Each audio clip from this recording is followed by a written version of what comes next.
جنید بغدادی نے کہا صوفی وہ ہے جو دنیا کے لیے مر گیا اور اللہ کے لیے زندہ ہے. اب انہوں آ کے ہم کو گیان دے رہے. فضیلت الشیخ اب دین انہوں سکھا رہے, ان کے انہوں سکھا رہے. وہاں بیٹھ کے وہاں جمعہ گھر میں پڑھ لو, انہوں بول رہے صوفیزم یہ ہے. صوفیزم اسلام کے اندر ہے, اسلام کے باہر نہیں ہے. شریعت راستہ ہے, طریقت منزل ہے. شریعت کو چھوڑ کے کوئی فنا فی اللہ نہیں ہو سکتا.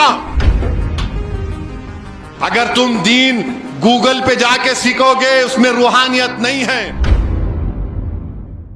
حیرت کی بات تو یہ ہے کہ وزیر اعظم صوفی فیسٹیول میں چلے گئے, امیر خسرو رحمت اللہ علیہ کی فیسٹیول میں چلے گئے, وہاں پہ جا کے گیان دے دیے. مگر وزیر اعظم کو اگر کوئی بتا دیتا, میرے سے پوچھ لیتے, وزیر اعظم تو نہیں جاتے. کیونکہ صوفیزم کیا ہے؟ صوفیزم اسلام کے اندر ہے, اسلام کے باہر نہیں ہے. نمبر 1. صوفیزم کیا ہے؟ شریعت راستہ ہے, طریقت منزل ہے. شریعت کو چھوڑ کے کوئی فنا فی اللہ نہیں ہو سکتا. شریعت کو چھوڑ کے کوئی فنا فی الپیر نہیں ہو سکتا. کوئی شریعت کو چھوڑ کے مراقبہ کے درجات پہ بلندی حاصل نہیں کر سکتا. جو شریعت پر چلے گا وہی اس چیز پہ آئے گا. اب موڈی جی جا کر صوفیزم یہ, صوفیزم وہ.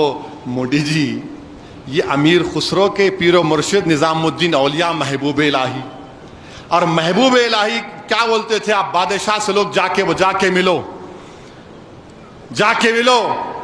محبوب الہی بولتے میں نہیں جاتا بادشاہ کے پاس, میں نہیں جاتا بادشاہ کے پاس.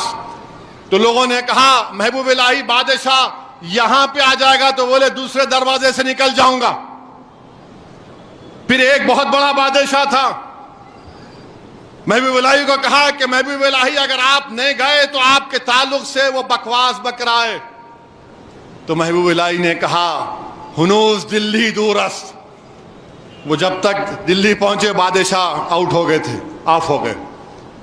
اب موڈی جی گیان دے رہے. موڈی جی صوفیزم کو سمجھ لو آپ, یہ دین اسلام جو ہے آپ سمجھ. جنید بغدادی نے کیا کہا, صوفی کون ہے؟ صوفی یہ ہے جو دنیا کے لیے مر گیا اور اللہ کے لیے زندہ ہے. جنید بغدادی نے کہا صوفی وہ ہے جو دنیا کے لیے مر گیا اور اللہ کے لیے زندہ ہے. اب انہوں آ کے ہم کو گیان دے رہے. فضیلت الشیخ ہے. اب دین انہوں سکھا رہے, ان کے انہوں سکھا رہے. وہاں بیٹھ کے وہاں جمعہ گھر میں پڑھ لو, انہوں بول رہے صوفیزم یہ ہے. میرے بھائی دین اس لیے کہہ رہا ہوں, دین سیکھو. اگر تم دین گوگل پہ جا کے سیکھو گے اس میں روحانیت نہیں ہے.